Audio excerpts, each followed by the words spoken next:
চোখ রাখবো সাংবাদিক বৈঠকে রাজ্য বিজেপির প্রধান মুখপাত্র দেবজিৎ সরকার কথা মনে করে। বাকি ওনারা যা করছেন সেটা হচ্ছে লোক ঠকানো একটা পদ্ধতি।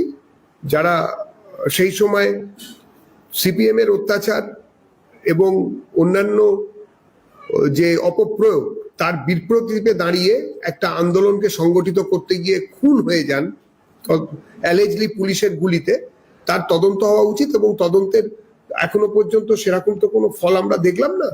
আমরা মনে করি যে এদের কোনো প্রাসঙ্গিকতা নেই এই দলগুলির এই 21শে জুলাই পালন করার। যেটা করছেন সেটা নিজেদের পিঠ বাঁচানোর জন্য করছেন।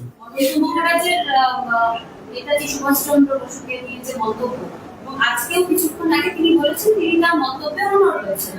বিজেপির তরফ থেকে অনন্ত মহারাজের এই মন্তব্য নেতাজি সুভাষচন্দ্র বোসকে নিয়ে আপনারা কিভাবে দেখেন এবং আপনারা কি সমর্থন করছেন?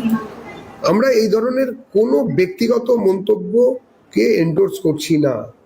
পার্টি এই বিষয়ে যা বলার, যেহেতু অনন্ত মহারাজ আমাদের রাজ্যসভার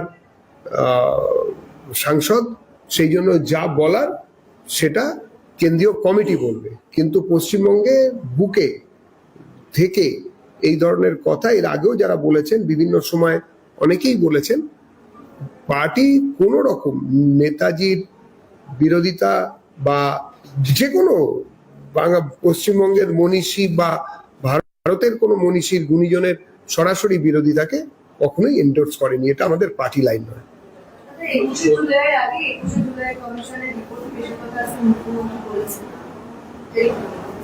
আরেকবার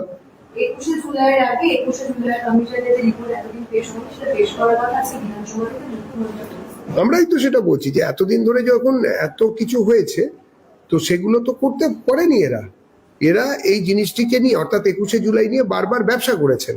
আমাদের বর্তমান যিনি মুখ্যমন্ত্রী শ্রী শুভেন্দু অধিকারী, তিনি তার মাননীয় মন্ত্রী পরিষদদের নিয়ে বিভিন্ন সময় তিনি একের পর এক বৈপ্লবিক এবং ঐতিহাসিক সিদ্ধান্ত নিচ্ছেন, সেটাকেও অস্বীকার করতে পারবে না। যে জড়তা এতদিন পর্যন্ত আমরা প্রশাসনের ক্ষেত্রে কিংবা সরকারের ক্ষেত্রে দেখেছি, সেই জড়তা মুক্তি চলছে। এরকম যত কমিশন, বিজন সেতু হত্যাকাণ্ড কিংবা সাঁইবাড়ি হত্যাকাণ্ড, যেগুলো নিয়ে আমরা সব বড় বড় কথা শুনতাম এই মমতা বন্দ্যোপাধ্যায়, অভিষেক বন্দ্যোপাধ্যায় বা তাদের কোম্পানির লোকজনদের গলায়, সবই তো বন্ধ হয়ে গিয়েছিল।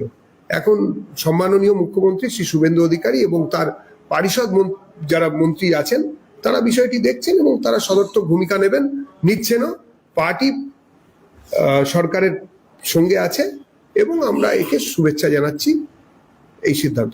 একাডেমি অফ ফাইন্যান্সের একটা অংশ গেরুয়া রং হয়ে যাওয়া এবং তারপর একাধিক বিষয় এসছে রাজ্য সভাপতি সুনীল ভট্টাচার্যের সঙ্গে তারা দেখা করেছেন একটা টিম, এবং গতকাল এবং তার আগের দিন একাডেমি অফ ফাইন্যান্সের সামনে একটা অংশ তারা প্রতিবাদ জানান। সেই প্রতিবাদ জানাতে গিয়ে আপনার নাম তারা করছিলেন যে দেবজিৎ সরকার দাঁড়িয়ে থেকে রং করিয়েছেন, কিভাবে রং করেন? একাডেমি অফ ফাইন্যান্সের এই ঘটনা নিয়ে আপনাদের অবস্থান? সোজা কথা যদি বলতে হয়, যারা বলেছেন যদি এই কথা বলে থাকেন যে দেবজিৎ সরকার দাঁড়িয়ে থেকে রং করিয়েছেন, আমি বলবো যে বঙ্গের তথাকথিত যারা বিদ্বৎ সমাজের প্রতিনিধি যারা এই ধরনের কথা বলছেন তারা অনৃত ভাষণ দিচ্ছেন। এর থেকে ভালো মানে চলতি বাংলায় বললে ওনাদের শুনতে খারাপ লাগবে।